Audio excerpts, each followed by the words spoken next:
All right, boys and girls, so what we're going to be looking at is the level of blended learning that classrooms can fall into according to these standards.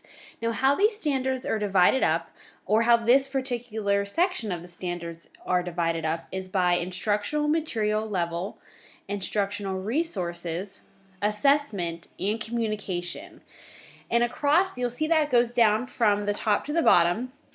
And from left to right, these are also broken down into less online instruction, more online instruction, and mostly online instruction. So a class like this that we are in right now would fall under the mostly online instruction. You won't see me in the classroom. You don't have to turn projects into me face to face. This is all done electronically. So that's where we would fall into the mostly online instruction. So let's go over this chart a little bit just to make sure that you're understanding what you're looking at. So starting from the top, you'll see instructional material level. And across from left to right, you'll see learning objective, unit or lesson, single course, or entire curriculum. And that is how they break it down for us so that we can understand what exactly they're talking about.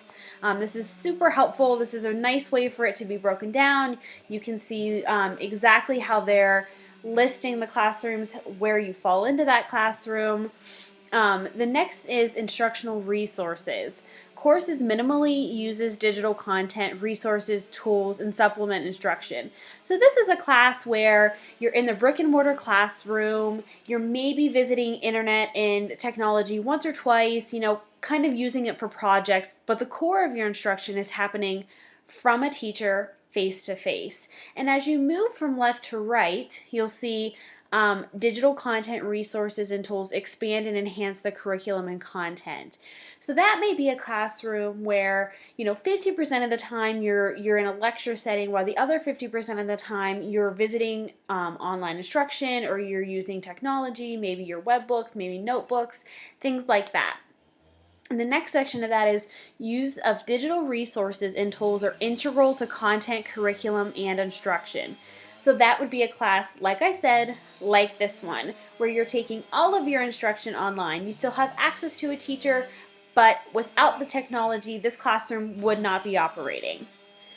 Okay, the next part is assessment. So in the first section, a whole class assessment used primarily in the classroom during the school day is primarily used means of feedback.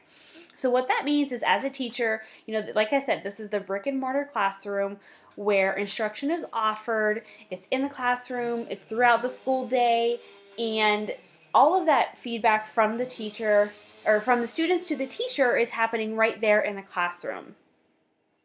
The next one, a combination of traditional and online assessments are used inside and outside the classroom. So I like this idea. I think this is really great. I think this is where a classroom would fall into, where you do some work in the classroom and you do some at home, some online. So you may have your lectures in the classroom, but then when you go to take your test, you're doing that online, and you're doing that on your own time and in your own hours. Or perhaps you take some of the class online and you take some of the class in the classroom. This is a really, really great way for students who don't necessarily fit the traditional mold of a brick and mortar classroom, where they can kind of get the best of both worlds. The next section, a greater amount of digital real-time data and feedback allow for individualized instruction. Now this is somebody who, the brick and mortar, even the 50-50, doesn't really fit into their lifestyle. Perhaps they work, perhaps, they have issues where they are not able to be inside a regular classroom.